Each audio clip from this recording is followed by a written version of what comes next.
नमस्कार, नवतेज टीवी देख रहे हैं आप और मैं आपके साथ हूं चंदा यादव। महाशिवरात्रि शिव भक्तों के लिए बहुत महत्वपूर्ण त्योहार होता है। हर साल भोलेनाथ के भक्तों को महाशिवरात्रि का बेसब्री से इंतजार रहता है। महाशिवरात्रि शिव पूजा के लिए श्रेष्ठ दिन माना गया है। ये शिव और शक्ति के मिलन का दिन है।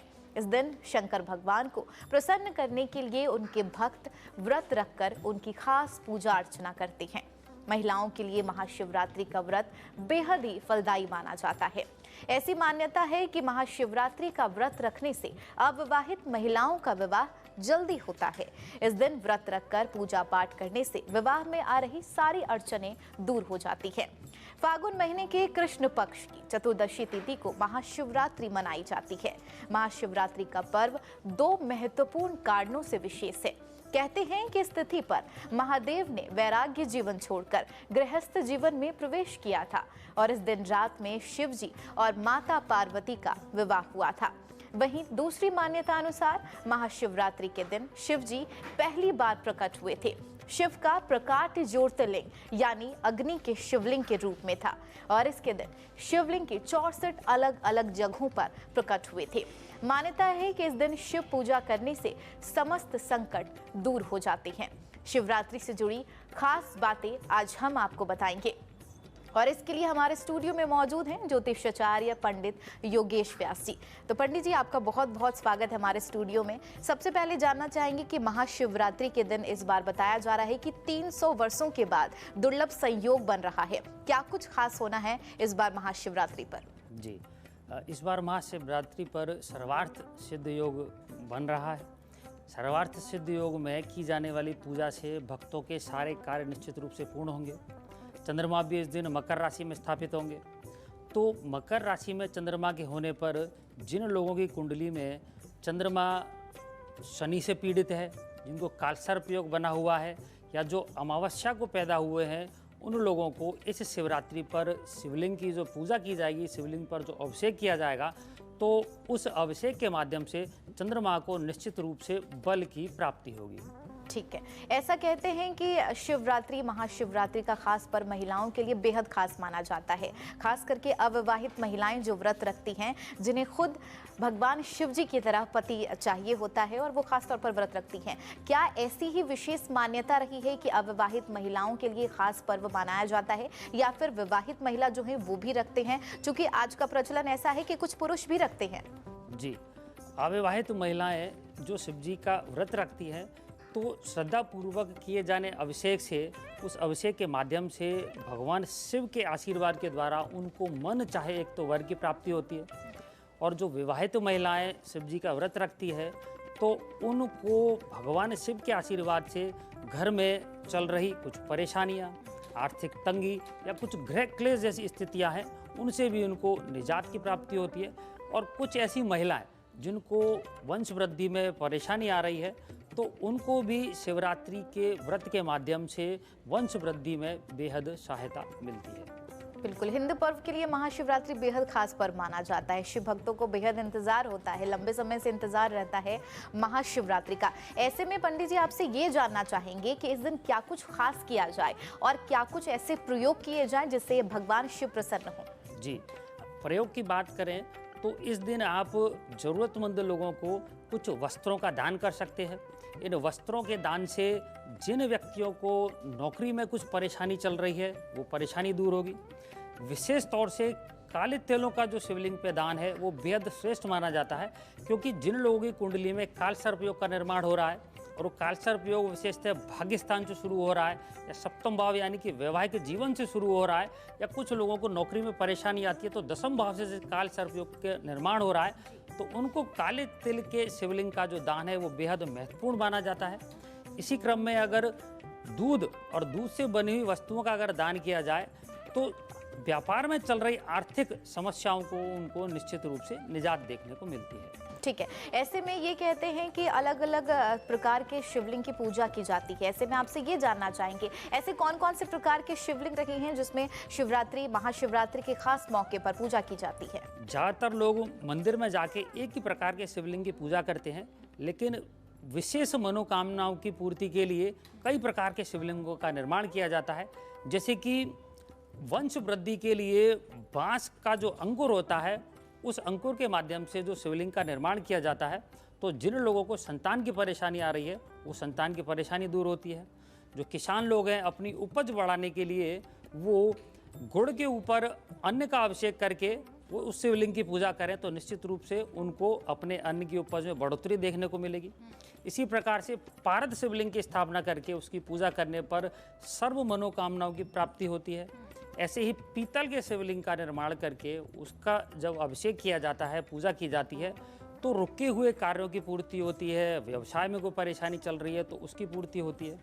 जिन लोगों को नौकरी संबंधित कोई परेशानी है तो उनको मोतियों से बने हुए शिवलिंग की पूजा करनी चाहिए, तो नौकरी में आ रही परेशानियां उनकी दूर होती है। इसी प्रकार से कुछ लोगों को अपने मकान को लेकर के अगर परेशानी है तो उनको फूलों से बनाए हुए शिवलिंग की पूजा करनी चाहिए, तो भूमि भवन इत्यादि से संबंधित उनकी परेशानियां दूर होती हैं। इस प्रकार से कई शिवलिंगों का निर्माण करके आप पूजा कर सकते हैं और उनके अलग अलग प्रकार से जो फायदे हैं वो आपको प्राप्त हो सकते हैं। ठीक है, बेहद खास जानकारी आपने हमारे दर्शकों के साथ साझा की। और इसके अलावा आपके साथ ये भी जानना चाहेंगे, चूंकि कहा जाता है कि महाशिवरात्रि के पहले दिन यानी कि मध्य रात्रि पूजा की जाती है, शिव बारात निकाला जाता है, उसको लेकर क्या कुछ मान्यता है? और मध्य रात्रि में अगर पूजा अर्चना की बात कर ले तो क्या कुछ विशेष किया जाता है? शिवरात्रि पर रात्रि के चारों पहरों पर शिव जी की पूजा की जाती है। कुछ साधक विशेष मनोकामनाओं की इच्छा से ये पूजा करते हैं। कई प्रकार के साधक कई प्रकार की इच्छा रखते हैं। जैसे मैंने बताया कि शिवलिंग के अलग अलग प्रकार हैं और उनकी पूजा के माध्यम से आपको अलग अलग प्रकार के फलों की प्राप्ति होती है। उसी प्रकार से साधक चारों प्रहरों में विशेष मंत्रों के जाप के माध्यम से अपनी अलग अलग मनोकामनाओं की इच्छाओं की पूर्ति को प्राप्त करते हैं। ठीक है, भगवान शिव को अगर जलाभिषेक किया जाए या फिर अभिषेक करने के लिए ऐसी कौन कौन वस्तुएं हैं जो शुभ माना जाता है जिससे फल की प्राप्ति हो? हाँ, अभिषेक में सामान्य रूप से दूध के साथ में केसर का प्रयोग किया जा सकता है, आप उसमें शहद मिला सकते हैं, तो ये सामान्य प्रयोग है। कुछ विशेष प्रकार के प्रयोग जैसे कि जिन लोगों को आर्थिक समस्याएं चल रही हैं, कई बार कर्जे में डूबे हुए हैं, तो उनको शहद के माध्यम से शिव जी का अभिषेक करना चाहिए, उनको धन की प्राप्ति होगी। जिन लोगों के व्यापार में हानि हो रही है तो उनको गन्ने के रस का प्रयोग करके शिव जी का अभिषेक करना चाहिए, तो उनको व्यापार में वृद्धि देखने को मिलेगी। और जिन लोगों को कुंडली में चंद्रमा कालसर्प योग से पीड़ित है, राहु से पीड़ित है या सूर्य से अमावस्या योग बना रहा है, तो ऐसे लोगों को काले तिल के माध्यम से शिव जी का अभिषेक करना चाहिए और निश्चित रूप से उनको अपनी समस्याओं से मुक्ति देखने को मिलेगी। ठीक है, महाशिवरात्रि के दिन विशेष पूजा अर्चना की जाती है, लोग व्रत रखते हैं। ऐसे में अगर व्रत की बात कर ले और पूजा अर्चना की बात कर ले, व्रत को लेकर क्या कुछ समय सीमा होती है? और खास तौर पर मुहूर्त की बात कर ले तो किस समय भगवान शिव की पूजा अर्चना करना शुभ माना जाता है? जी, इस बार जो चतुर्दशी तिथि है वो 8 मार्च की शाम को 9:58 के करीब शुरू हो रही है और उस तिथि की जो समाप्ति है वो अगले दिन यानी कि 9 मार्च को होगी। तो जो भगवान शिव का जो व्रत है वो अभिषेक जो है वो सुबह से ही प्रारंभ होगा, तो व्रत की शुरुआत है वो सुबह से ही हो जाएगी। जो कुछ साधक हैं वो रात्रि प्रहर में पूजा करने के बाद दूसरे दिन व्रत की पारायण करते हैं, व्रत खोलते हैं। लेकिन जो सामान्य लोग हैं वो व्रत को शाम को ही सामान्य फलों के माध्यम से उस व्रत को वो त्याग सकते हैं, उसको खोल सकते हैं। ठीक है, ऐसे में योगेश व्यास जी आपसे ये भी जानना चाहेंगे कि किस तरीके से क्या कुछ खास ऐसी बातें हैं जिसका ध्यान रखना चाहिए, क्योंकि कहा जाता है कि इस दिन जरूरी नहीं है कि आप नए कपड़े पहने, साफ सुथरे भी ऐसे कपड़े पहन सकते हैं, तो और भी ऐसी विशेष जानकारी हमारे दर्शकों के साथ साझा करें। हाँ, देखिए इस दिन विशेष तो ये रहता है कि एक तो किसी का बुरा नहीं करे, व्यक्ति को झूठ नहीं बोलना चाहिए इस दिन, और सबसे ज़रूरी बात कि मांस मदिरा जो है, जो तामसी भोजन है, तामसी आदत है, उनसे व्यक्ति को हर हाल में दूर रहना चाहिए। ठीक है, ऐसे में व्रत रखना इससे काफ़ी शुभ माना जाता है। लेकिन अगर शारीरिक तौर पर कमजोर है और फिर भी व्रत रखना चाहता है तो उसके लिए क्या कुछ खास ऐसी बातें हैं जो आप बताना चाहेंगे? अगर व्रत रखने में व्यक्ति सक्षम नहीं है तो श्रद्धा से भगवान शिव का अभिषेक करके भी वो मनोकामनाओं की प्राप्ति कर सकता है। और अगर व्रत रखना ही चाहते हैं तो सामान्य फलों के माध्यम से व्यक्ति व्रत इस दिन रख सकता है। ठीक है, हमने आपसे जानी कि विशेष बातें क्या क्या ध्यान रखना चाहिए। ऐसी कौन सी बातें हैं जो उस दिन नहीं करना चाहिए? क्योंकि कहा जाता है कि अगर महिलाएं जाती हैं तो शिवलिंग पर एक खास बात ध्यान रखें कि वो सिंदूर ना चढ़ाएं। क्या ऐसी और भी कुछ खास बातें हैं जो आप बताना चाहेंगे जिस दिन हमारे दर्शकों को, यानी कि जो व्रत रख रहा है, महाशिवरात्रि का व्रत रख रहा है, पूजा अर्चना करें, वो उस खास दिन पर वो काम ना करें?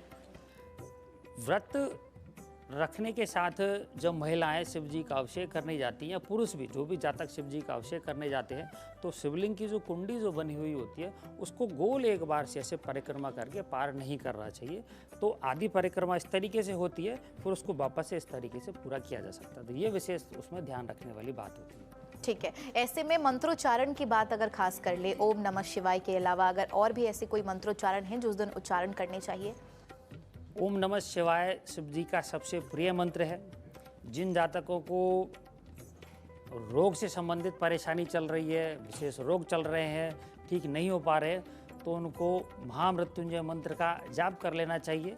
और भी एक मंत्र है, ओम पार्वती पते नमः, इसका भी जाप किया जा सकता है। वैसे शिव जी का सबसे जो श्रेष्ठ और प्रिय मंत्र है वो ओम नमः शिवाय है। आप जितना चाहते हैं, जितना आपकी सामर्थ्य है, आपको इसी को एक माला के माध्यम से, मालाओं के अनुसार इसको बढ़ाना चाहिए। ठीक है, हमने बात की व्रत को रखने को लेकर। अगर व्रत को तोड़ने की बात कर ले तो व्रत को तोड़ते के समय क्या कुछ ऐसे आहार हैं जो सेवन करना चाहिए उसका?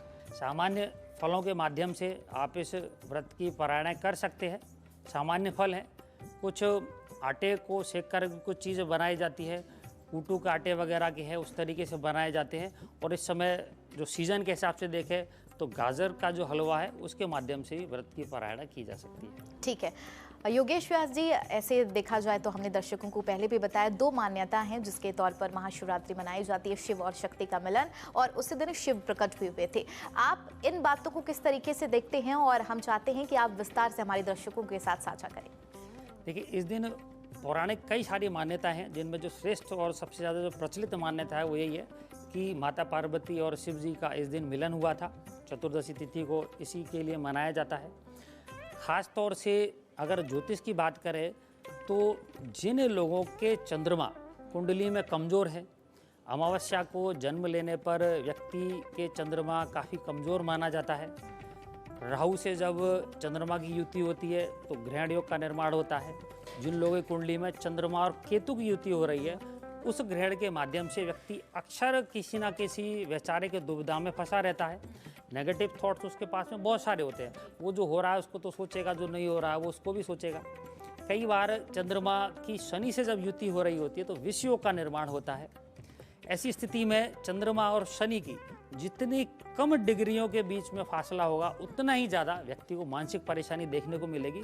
तो इन सब योगों से पीड़ित जातकों को शिवरात्रि पर शिव जी का अभिषेक करना चाहिए, व्रत करना चाहिए, और निश्चित रूप से उस जातक को मानसिक जो परेशानियां हैं उनमें काफ़ी कमी देखने को मिलेगी। ठीक है, और ख़ास बात आपसे जानना चाहेंगे, चूँकि अगर बात कर ले, जैसा कि मैंने पहले भी बताया कि काफ़ी वर्षों बाद ये दुर्लभ संयोग बन रहा है, ऐसे में कुछ राशियों को क्या खास ध्यान रखना चाहिए? अगर कुछ राशियों को खास ध्यान रखना चाहिए महाशिवरात्रि के दिन, तो वो कौन कौन राशि हैं और ऐसी कौन सी मुख्य बातें हैं जिसका खास तौर पर उन्हें ध्यान रखना चाहिए? देखिए, सामान्यतः जैसे कि कर्क राशि की बात करें तो उनका स्वामी ही चंद्रमा है। कर्क राशि है, जलीय तत्व की राशि है। वृश्चिक राशि है, वो भी जलीय तत्व की राशि है। और जो मीन राशि है वो भी जलीय तत्व की राशि है। जलीय तत्व का संबंध चंद्रमा से होता है। तो इन तीन राशि वाले जातकों को निश्चित रूप से शिव जी का जो अभिषेक है वो दूध के माध्यम से करना चाहिए। दूध में केसर का प्रयोग कर सकते हैं, शहद का प्रयोग कर सकते हैं, और इस प्रयोग के द्वारा इनको अपने जीवन में आ रही परेशानियों का निश्चित रूप से निजात या मुक्ति देखने को मिलेगी। ठीक है, अगर इन्हीं राशियों की बात करें तो इन्हें कौन सी बातों का ध्यान रखना चाहिए कि जो नहीं करना चाहिए, जिससे खास तौर पर किसी तरीके की दिक्कतों का सामना ना करना पड़े? देखिए, सामान्यतः बात करें तो अग्नि तत्व की जो राशियां हैं, जैसे कि मेष राशि है, अपनी धनु राशि है, तो ये जो अग्नि तत्व की राशियां हैं, जो सिंह राशि है, तो इन जातकों को दूध में काले तिल को मिश्रित करके शिवलिंग पर नहीं चढ़ाना चाहिए। ये जब शिवलिंग पर काले तिल का प्रयोग करें तो अलग से प्रयोग करें। दूध में इनको शहद और चीनी के माध्यम से शिवलिंग का अभिषेक करना चाहिए। ठीक है, ऐसे में कहा जाता है कि महाशिवरात्रि के दिन शुभ काल के दौरान ही पूजा अर्चना की जाती है, तो वो शुभ काल को आप किस तरीके से देखते हैं और इसकी क्या विशेषता है? देखिए, शिवरात्रि के दिन लगभग पूरा दिन ही शुभ माना जाता है। शुक्रवार को शिवरात्रि का पर्व मनाया जा रहा है, तो 10:30 से 12 के बीच में राहु काल माना जाता है। लेकिन शिवरात्रि पर पूजा करने में इस राहु काल का कोई विशेष महत्व नहीं है। तो जो साधक है सुबह से लेकर शाम तक शिव जी की पूजा कर सकते हैं, और जो कुछ विशेष साधनाओं में लगे हुए हैं उनके रात्रि के चारों पहर उनके जागरण करना विशेष महत्वपूर्ण माना जाता है। यहाँ पे सोया नहीं जाता है, और उस जागरण काल के दौरान, उस 4 पहरों के दौरान वो कुछ विशेष मंत्रों के माध्यम से अपनी विशेष साधनाओं को पूर्ण कर सकते हैं। बहुत बहुत शुक्रिया ज्योतिषाचार्य योगेश व्यास जी। तो ये थे जिन्होंने पूरे तरीके से जानकारी दी कि किस तरीके से महाशिवरात्रि के दिन आपको व्रत रखना चाहिए और कौन कौन सी ऐसी खास राशियां हैं जिस पर खास ध्यान देना चाहिए, और कौन सी ऐसी बातें हैं विशेष तौर पर कौन सी ऐसी चीज़ें हैं जो आपको नहीं करनी चाहिए, और जिससे भगवान शिव प्रसन्न हो सके और जिससे फल की प्राप्ति हो सके। एक बार फिर आप सभी दर्शकों को महाशिवरात्रि की हार्दिक शुभकामनाएं। नमस्कार।